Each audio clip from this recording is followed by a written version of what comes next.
Welcome. हम इनामिक बार open university का course code 1416 पढ़ने वाले हैं, जिसके हमने 8 चैप्टर जो है वो बिल्कुल सही क्लियर कर लिए हैं। आज हमने चैप्टर नंबर 9 करना है। ठीक है, हमारी बुक का नाम है बिजनेस कम्युनिकेशन। ठीक है, बिजनेस कम्युनिकेशन जो है उसके बारे में हम डिटेल पहले 8 चैप्टर्स में पढ़ चुके हैं। फिर भी एक छोटा सा ओवरव्यू लिया जाए तो कम्युनिकेशन क्या होता है। कम्युनिकेशन एक बहुत एसेंशियल पार्ट है इस दुनिया में रहने के लिए, क्योंकि इस दुनिया में जब आप रहते हैं तो आपको एक दूसरे के साथ कम्युनिकेट करना पड़ता है, आपको एक दूसरे के साथ मिलना जुलना पड़ता है, मिलजुल कर आपको एक दूसरे के साथ बातचीत करनी पड़ती है।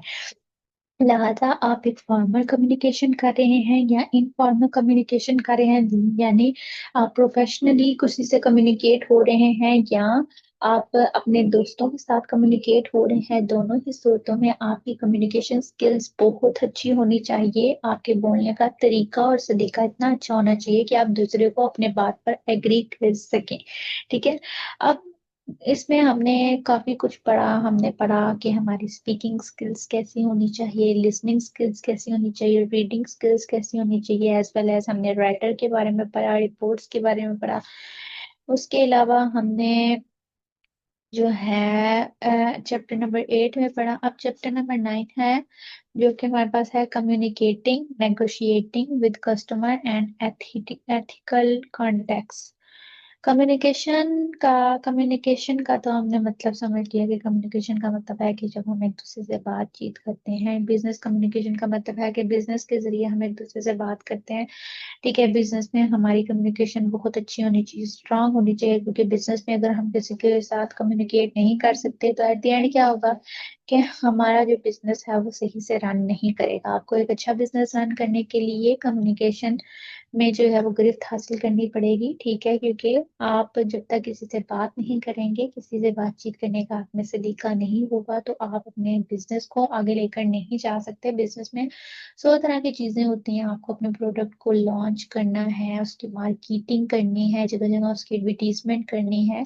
तो लिहाजा आपकी अपनी एक्सिस्टेंस भी इम्पोर्टेंस रखेगी। एक्सिस्टेंस आपकी जहाँ पे फिजिकल एग्जिस्टेंस होगी वहां पे आपको बोलना भी पड़ेगा। तो लिहाजा हम ये बात पहले भी डिस्कस कर चुके हैं कि अगर आप एक पेन सेल करना चाहते हैं तो आप ये बात अपने जहन में जहन नशीन कर लें कि दुनिया में आप एक वाहिद इंसान नहीं हैं जो वो पेन सेल कर रहा है। आपसे लाखों करोड़ों लोग पहले भी वो पेन सेल कर रहे हैं और आपके आने के बाद भी करोड़ों लोग आएंगे जो उस पेन को सेल करेंगे। ठीक है, तो लिहाजा आप में ऐसी कम्युनिकेशन स्किल्स होनी चाहिए, आप में इस तरह की ताकत होनी चाहिए, आपके बात करने का अंदाज ऐसा होना चाहिए कि लोग आपकी तरफ मतवज्जो हो। आपकी तरफ मतवज्जो होने के बाद वो आपसे आपका प्रोडक्ट लें। ठीक है, तो ये था हमारा कम्युनिकेशन के बारे में। नेगोशिएट करना किसी चीज में, ठीक है, किसी चीज में नेगोशिएटिंग करना, इसका मतलब ये है कि किसी चीज के पीछे पड़ जाना। ठीक है, आम अल्फाज में इसको कहा जाए तो नेगोशिएट का मतलब होता है आम अल्फाज में किसी चीज के पीछे पड़ जाना। ठीक है, लाइक एक मिनी एग्जांपल लीजिए तो मिनी एग्जांपल में हम कह सकते हैं कि जैसे हम बाजार में जाते हैं तो बाजार में हमें कोई चीज 2000 की पसंद आती है। ठीक है, लेकिन हम चाहते हैं कि हमें वो 1200 में मिले। ठीक है, जैसे हमारी जो ब्राउन फैमिलीज में हमारी मदर होती हैं अक्सर ऐसे करती हैं। तो हम चाहते हैं कि भाई हमें ये 1200 में मिले, लेकिन दुकानदार जो है वो 1500 में देता है। अब हमारे और उसके दरमियान जो होगी वो नेगोशिएट करेंगे हम। ठीक है, ये हम जो है हम कहेंगे कि भाई इसको 1200 में ही दो, दुकानदार कहेगा नहीं मैं 1500 में दूंगा। तो वो बेसिकली हम दोनों के दरमियान जो है वो तकरार हो रही है, तो तकरार को हम कहते हैं नेगोशिएट करना। ठीक है, कस्टमर के साथ किसी एथिकल कॉन्टेक्स्ट में। ठीक है, एथिकल कॉन्सेप्ट एथिक्स के बारे में तो आप सबको पता होगा, हमारे रूल्स गाइड्स टीचिंग वगैरह मॉरलिटी। ठीक है, एथिक्स हमारे पास हमारे मॉरल एथिक्स वगैरह। अच्छा जी, इसमें अब देख लेते हैं कि हमने पढ़ना क्या किया। हमने गुड कम्युनिकेशन जो कस्टमर के साथ है उसके स्टेप्स पढ़ेंगे, जस्टिफाई करेंगे कंप्लेंट्स को, अनजस्टिफाई कंप्लेंट्स। ठीक है, नेगोशिएशन की डेफिनेशन, उसकी स्ट्रेटजीज के बारे में, उसके अप्रोचेस के बारे में, एथिकल और लीगल इशू के बारे में, बिजनेस एथिक्स के बारे में, डैमेज रिजल्टिंग और अनएथिकल टैक्ट के बारे में, एथिकल रिटन और स्पोकन मैसेजेस के बारे में, एथिकल क्रॉस कल्चरल मैसेजेस के बारे में, एथिकल एडवर्टाइजिंग मैसेजेस के बारे में हम जो है वो स्टडी करेंगे इस चैप्टर में। ये आपकी बुक का यानी आपके कोर्स कोड 14-16 का लास्ट चैप्टर है, ठीक है। बहुत इंपॉर्टेंट भी है, एज वेल एज आप इसको एक दफा पढ़ेंगे तो आपको समझ भी आ जाएगी, क्योंकि आपका ये जो कोर्स कोड है वो बहुत इजी है, ठीक है। बीकॉम का BS AD का ये कोर्स है, बहुत ही इंपॉर्टेंट और बहुत ही आसान कोर्स चल रहा है हमारा, ठीक है।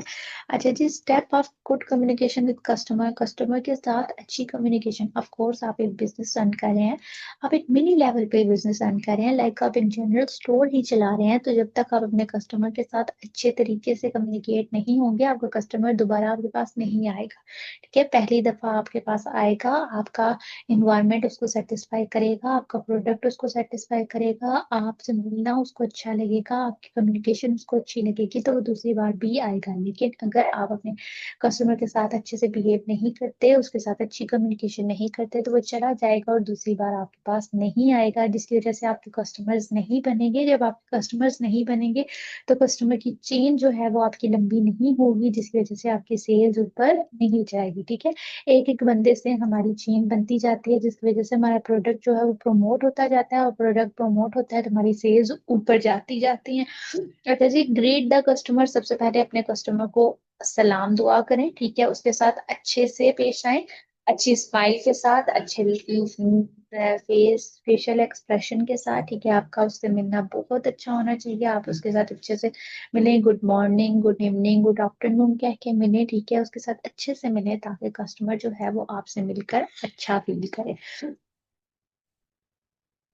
लिसन एंड प्रोवाइड फीडबैक, ठीक है। लिसन एंड प्रोवाइड फीडबैक, इसका मतलब ये है कि सुने, ठीक है, और फिर उसको अच्छे से फीडबैक दें, उसको अच्छे से जवाब दें, उसकी भी सुने, ठीक है। क्योंकि कस्टमर आके आके आपसे डिमांड करेगा ना कि मुझे ये चीज चाहिए, वो चीज चाहिए, तो उसकी अच्छे से सुने, ठीक है, एक्टिव होकर सुने, और फिर उसको अच्छा सा फीडबैक दें ताकि वो आपसे इम्प्रेस हो। Active listening is the best way to achieve this purpose, ठीक है। एक्टिव लिसनिंग, क्योंकि हमने इस पूरी बुक में लिसनिंग के बारे में भी पढ़ा, ठीक है। लिसनिंग पे पूरा एक चैप्टर है लिसनिंग स्किल का, चैप्टर नंबर 3, जिसमें ये है कि हम हमेशा अपने नहीं सुना सकते, क्योंकि हमें बाज़ औक़ात, क्योंकि हर इंसान जो है वो एक इंसान हर एक काम में बेहतर नहीं होता, लिहाजा इसीलिए जब बड़े बड़े बिजनेस रन किए जाते हैं, तो जब बंदा यानी CEO बिजनेस को रन कर रहा है, ठीक है, वो सारे काम खुद भी तो कर सकता है, लेकिन नो, सारे काम खुद नहीं कर सकते, ठीक है।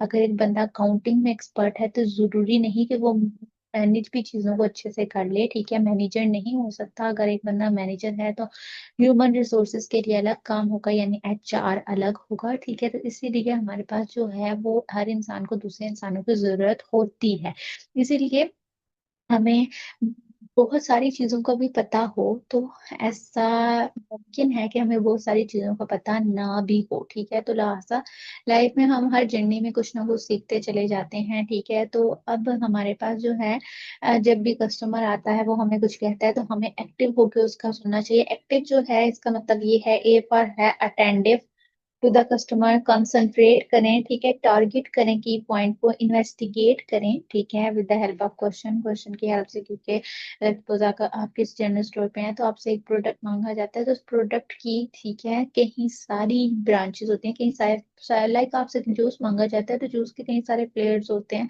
लिहाजा आप उनसे क्वेश्चन करें, अपने पॉइंट को क्लैरिफाई करें, वेरीफाई करें अपने कस्टमर की नीड को, ठीक है। और फॉर जो है वो उसकी कस्टमर की विशेष को जो है वो आप पूरा करें कि वो क्या करना चाहते हैं। अगर use approach verbal and non verbal behaviour, अपने वर्बल बिहेवियर को as well as non verbal behaviour को अब भी अप्रोच करें, यूज करें, ठीक है। क्योंकि नॉन वर्बल जो है वो इक्वली इम्पोर्टेंट होता है जितना कि वर्बल कम्युनिकेशन इंपॉर्टेंट होती है। वर्बल कम्युनिकेशन की होती है जैसे हम आपसे बोल रहे हैं, ठीक है, जैसे मैं आपसे बोल रही हूँ, मैं आपसे वर्बली कम्युनिकेट कर रही हूँ, लेकिन नॉन वर्बली फिलहाल मैं आपसे कम्युनिकेट नहीं कर पा रही। लेकिन नॉन वर्बली ये होता है कि जैसे आई कांटेक्ट हो गया, आपके फेशियल एक्सप्रेशन, आपकी हाथों की मूवमेंट जो है, जिसकी वजह से दूसरे लोग आपसे कनेक्ट होते हैं, तो अपनी verbal as well as non verbal behaviour को भी ठीक करेंगे। प्रॉब्लम सॉल्विंग, ठीक है, वो कहता है जब कस्टमर जो है वो कंप्लेन को जस्टिफाई और जस्टिफाई करते हैं, should be resolve for good will for the company, ठीक है, प्रॉब्लम को सॉल्व करें। उसके बाद जस्टिफाई कंप्लेन, जस्टिफाई दो स्ट्रेटजीज होती हैं कंप्लेन को रिजॉल्व करने की। सबसे पहले हमारे पास है पेयर स्ट्रेटजी। पेयर स्ट्रेटजी में देखें, PAIR, ठीक है, कितना अच्छा लिखा हुआ है। P है placket, listen and response with concern, ठीक है। ए कंप्लेन को आप अटेंड करें, ठीक है, इन्वेस्टिगेट करें, रिजॉल्व करें और एक्शन लें इमीडिएटली, ठीक है। उसके बाद फाइव स्टेप स्ट्रेटेजी है आपके पास। फाइव स्टेप स्ट्रेटेजी में आपके पास ये है कि सबसे पहले आप खुले दिमाग से कस्टमर की कंप्लेंट को सुने, ठीक है। और इमोशनल होके उस पर रिएक्ट ना करें, ठीक है, क्योंकि आपको अगर बिजनेस में कहीं सारे लोग मिलेंगे, कैसे कितनी तरह के लोग मिलेंगे, लिहाजा जो है वो ठंडे दिमाग से आप प्रॉब्लम सुने और फिर उस पर रिएक्ट करें, ठीक है। Response by showing concern, apologising for any inconvenience, ठीक है, किसी भी जो मुश्किल बात है उसके लिए आप अपोलोजाइज कर सकते हैं, ठीक है।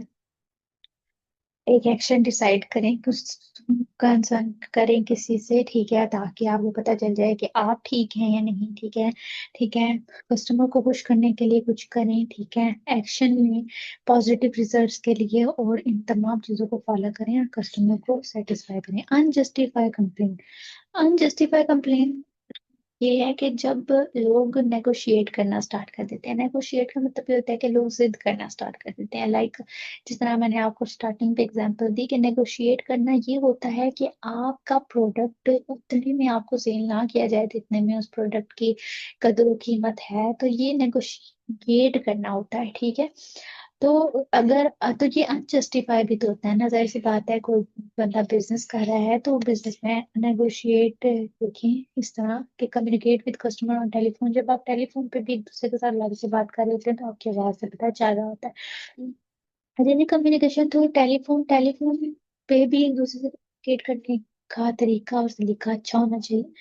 टेलीफोन आजकल तो हम लोग इंस्टेंट मैसेज पे आ गए हैं, ठीक है, तो लिहाजा सबसे पहले आप जिस तरह ऑनलाइन आजकल सब कुछ चल रहा है, तो अपने कस्टमर को सलाम करें, ठीक है, अपने कस्टमर को सलाम करें, ठीक है, सबसे पहले फिर उसको सुने, ठीक है, फिर इंफॉर्मेशन को इकट्ठा करें, फिर उसकी क्यूरीज का आंसर दें, फिर कंप्लेंट्स जो है उनको हैंडल करें, ठीक है, क्योंकि जिस तरह आपका प्रोडक्ट है, आपके प्रोडक्ट में हो सकता है कि कभी प्रॉब्लम आ जाए, ठीक है।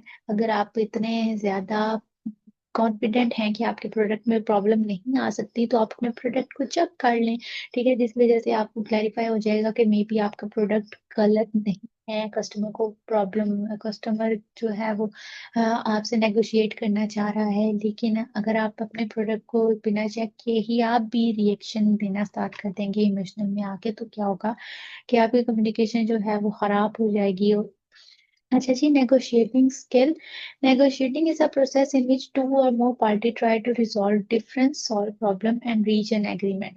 ठीक है, इसमें ये है कि जैसे हम पीछे बातें कर रहे हैं, ठीक है, हमने कहा कि नेगोशिएट का मतलब होता है कि किसी चीज के बारे में अ, जिद लगाना, लेकिन फिर उस का दरमियाना हल भी ढूंढना, ठीक है, नेगोशिएट करके उसको हल ढूंढना। तो ये होता है कि आपने जो है वो दो या दो से ज्यादा लोग ही होते हैं नेगोशिएशन में, ठीक है। नेगोशिएशन में तो फिर वो क्या होता है कि दो पार्टीज बैठ के क्या है एक दूसरे से सेटअप कर लेते हैं, एक दूसरे से जो है वो प्रॉब्लम को रिजॉल्व कर लेती हैं, तो ये हमारी स्किल होती है। जाहिर सी बात है, जब ये दो दो लोगों के दरमियान कुछ बात हो रही होगी, ठीक है, तो एट द एंड जो है वो रिजल्ट निकल ही आता है, ठीक है। तो अब हमारे पास इसकी स्ट्रेटजीज क्या है? Win win strategy.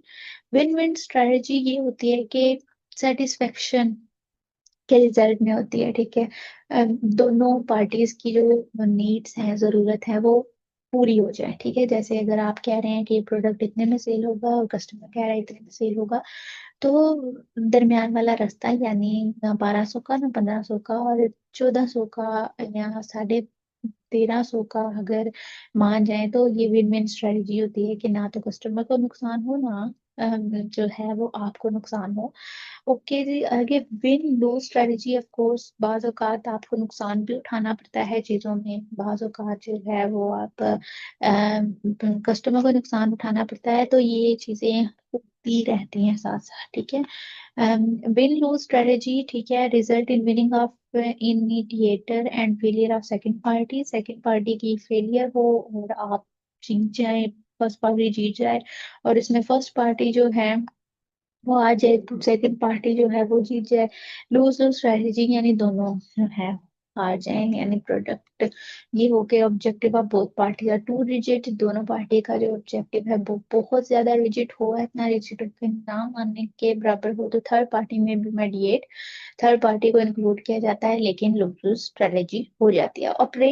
अप्रोचेस जो है वो नेगोशिएशन की क्या है, ठीक है। फर्स्ट स्टेप अप्रोच में हम प्लान करते हैं नेगोशिएशन का, ठीक है। नेगोशिएशन का जो बिजनेस में मतलब है, ठीक है, अभी तो हमने सिंपल सिंपल इसको पढ़ा, लेकिन इसका बेसिकल मतलब ये है कि जब दो लोग एक दूसरे, दो या दो से ज्यादा लोग बैठते हैं तो फिर वो अपने सलाह देते हैं, और सलाह देने के बाद जो है वो तमाम चीजों को देख भाल कर जो चीज हमारे लिए बेहतर होती है हम उसको ले लेते हैं और फिर उसको चलना स्टार्ट कर देते हैं, ठीक है। डिस्कस करते हैं, ठीक है, चीजों को प्रपोज करते हैं, ठीक है। नेगोशिएट द इशू, इशू को नेगोशिएट करते हैं, कंफर्म करते हैं।